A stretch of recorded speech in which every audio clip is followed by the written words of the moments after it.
কিচেনের নতুন আরেকটা রেসিপিতে আপনাদের সবাইকে জানাই স্বাগতম। আশা করছি আপনারা সবাই ভালো আছেন।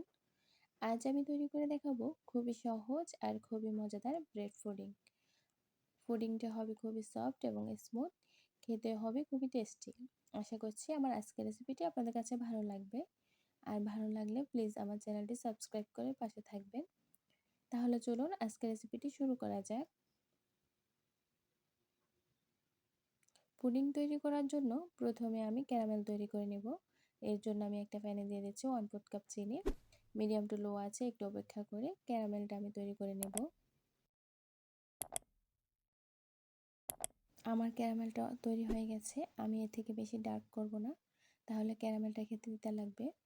আমি যেই পাত্রে পুডিং তৈরি করব সেই পাত্রের সঙ্গে সঙ্গে নামিয়ে ক্যারামেলটা খুব তাড়াতাড়ি ছড়িয়ে নিচ্ছি, কারণ ক্যারামেলটা খুব দ্রুত সেট হয়ে যায়।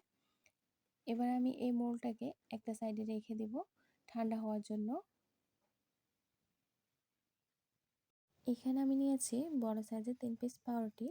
আর আপনারা যদি ছোট সাইজের পাউরুটি নেন তাহলে 4 থেকে 5 পিস পাউরুটি নেবেন। এবার আমি এগুলোকে ছোট ছোট করে কেটে নিচ্ছি।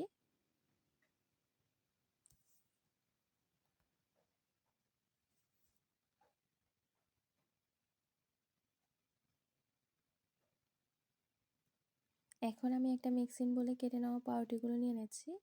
আর এর মধ্যে দিয়ে দিচ্ছি 2 কাপ পরিমাণ দুধ। দুধগুলো আমি আগে থেকে জাল করে ঠান্ডা করে নিয়েছি। এবার আমি পাউরুটিগুলো কিছুক্ষণ এভাবে ভিজিয়ে রাখবো, তারপর এগুলোকে ব্লেন্ড করে নেব। এবার আমি একটা মিক্সিং বলে নিয়ে নিচ্ছি রুম টেম্পারেচারে থাকা 3টে ডিম। আর যদি ডিমটা ফ্রিজে থাকে তাহলে 30 মিনিট আগে নামিয়ে রাখবেন। এখন আমি এখানে দিয়ে দিচ্ছি সামান্য পরিমাণ লবণ। যারা মিষ্টি খাবারের লবণ পছন্দ করেন না তারা চাইলে বাদ দিতে পারেন। এবার আমি এখানে দিয়ে দিচ্ছি 1/3 কাপ চিনি। চিনিটা কিন্তু আপনারা স্বাদ অনুযায়ী বাড়িয়ে কমিয়ে দিতে পারেন। এবার আমি একটা হ্যান্ড হুইস্ক দিয়ে ডিম আর চিনিটাকে ভালোভাবে মিশিয়ে নিচ্ছি। আপনারা চাইলে ব্লেন্ডারে বা কাঁটা চামচ দিয়ে এটাকে মিশিয়ে নিতে পারেন। চিনি আর ডিমটা ভালো করে মিশিয়ে নেওয়া হয়ে গেছে। এবার আমি ডিমের এই মিশ্রণের সাথে ব্লেন্ডার করে নেওয়া দুধ আর পাউরুটি দিয়ে দিচ্ছি। এরপর আমি এখানে দিয়ে দিচ্ছি হাফ চা চামচ ভ্যানিলা এসেন্স। এখন আমি মিশ্রণগুলোকে ভালো করে মিশিয়ে নিচ্ছি।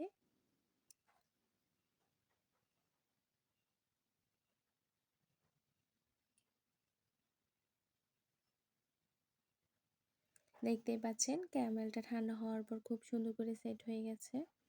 এখন আমি পুডিংয়ের মিশ্রণটা একটা চাকনি দিয়ে মোল্ডের মধ্যে চেলে দিচ্ছি। পুডিংটাকে স্মুথ করার জন্য অবশ্যই চেলে দিতে হবে।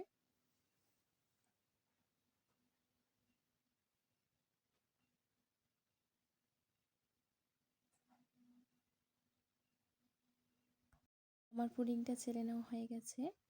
এবার আমি ঢাকনা দিয়ে মোলটাকে ঢেকে দিচ্ছি।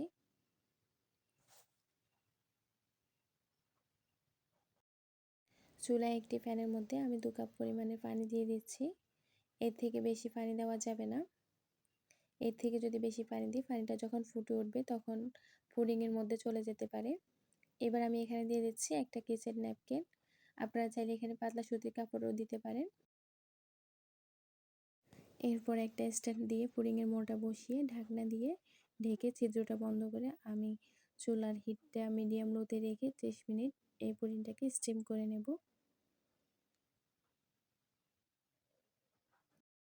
30 মিনিট পর আমি ঢাকনাটা খুলে নিলাম। চেক করে নেব পুডিংটা হয়েছে কিনা। এরপর আমি মোল্ডের ঢাকনাটা সরিয়ে নিলাম। এখন আমি একটা কাঠি দিয়ে চেক করে নিচ্ছি। কাঠিটা ক্লিন এসেছে, তার মানে আমার পুডিংটা হয়ে গেছে। এখন আমি এটাকে নামিয়ে সম্পূর্ণ ঠান্ডা করে ফ্রিজে রেখে দেবো 1 থেকে 2 ঘন্টার জন্য। তো আমি এটা অফ ক্যামেরা মোল্ড আউট করে নিয়েছি। আসলে এটা দেখানোর মতো কিছু নেই, এটা আপনারা সবাই পারেন। দেখতে পাচ্ছেন এটা কতটা লোভনীয় হয়েছে। এবার আমি আপনাদের বোঝার সুবিধার্থে এটাকে একটু কেটে দেখাচ্ছি এটার ভেতরটা কতটা স্মুথ এবং সফট হয়েছে।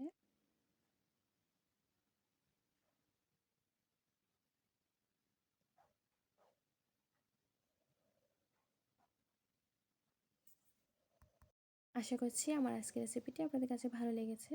আর ভালো লাগলে প্লিজ আমার চ্যানেলটি সাবস্ক্রাইব করে পাশে থাকবেন। বিদায় নিচ্ছি আজকের মতো। আসসালামু আলাইকুম।